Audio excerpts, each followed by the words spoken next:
It is, I don't remember the date, September, day after Labor Day, September 6th. And you can see we covered all of the kiddos' pumpkins because we had pretty serious frost last night. You can still see sun's up, but we haven't quite melted all the ice yet. Good morning, Mr. Rooster.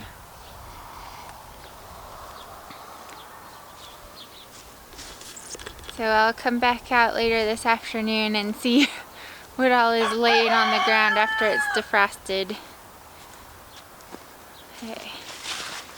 It was no small freeze. There was actual ice out here.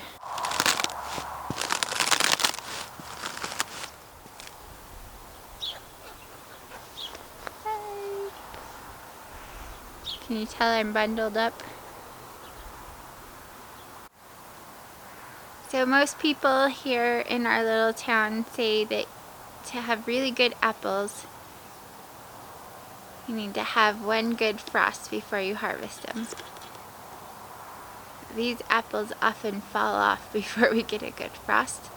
So I guess this year we're going to be thankful for the early frost and enjoy lots of yummy apples. So last night we dipped down to about 30 degrees here on the homestead, and like you saw in the beginning of the video, there was ice on the ground. But I have to show you guys, we had a huge success last night, and I want to share with you how we were able to keep everything safe. Here's our green bean teepee. And if anything should have been susceptible, it would have been this one. So what we did, now I'm not sure how cold this works down to, and I can't tell you the science because I'm not very good at that kind of thing. But they told me, my neighbors and my friends here said, all you have to do is turn on your sprinkler, and if it's not a real heavy frost that lasts all night long, that'll take care of it. So we have a sprinkler setting up on the chair, and it covered the green bean teepee and the squash plant and the sage and a good lot of these tomatoes and the tomatoes that are back there on the fence as well. And then, let's see, I'm going to pan over here, and I'm sorry, I always do this too quickly. I'll try to slow it down a little bit here. Right over where you see the pear or the plum tree. We also had the sprinklers going on all of the lawn out there, so that kind of created another buffer. So the squash that's over there, as well as the flowers and the more tender things, the tomatoes that are all on that end, were buffered on that end with the water. Then we had water here. Okay, now stick with me, I'm going to turn all the way around.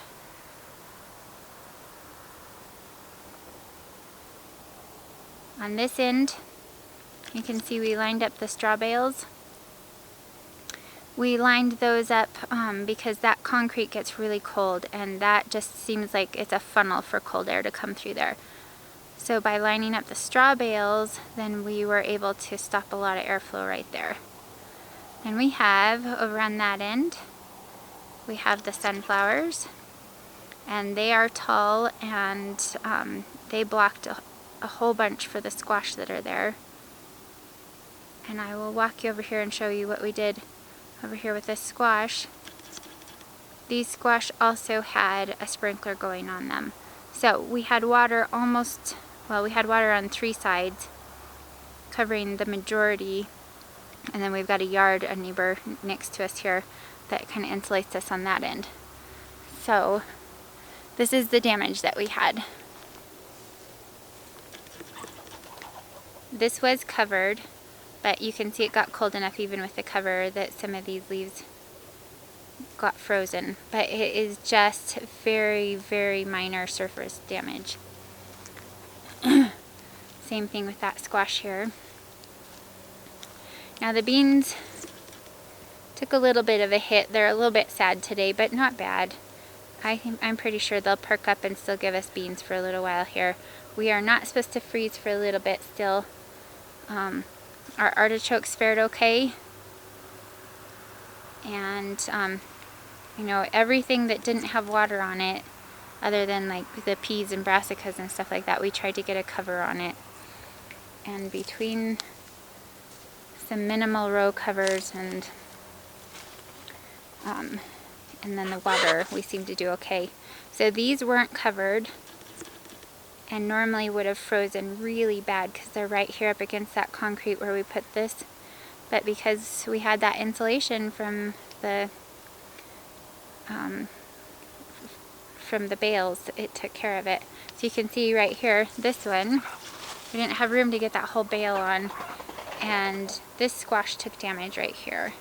But to the very tail, or very tip of a vine there, so not bad at all. I am tickled to bits right now. So you can see we have squash, squash, squash, and it was insulated between 2 different sprinklers, and the frost didn't settle in right here. I just so thankful, just so thankful.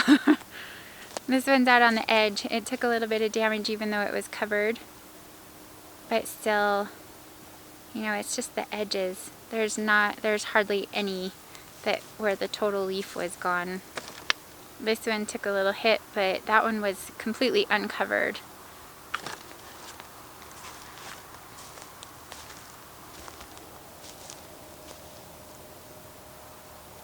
So here's our second water setup.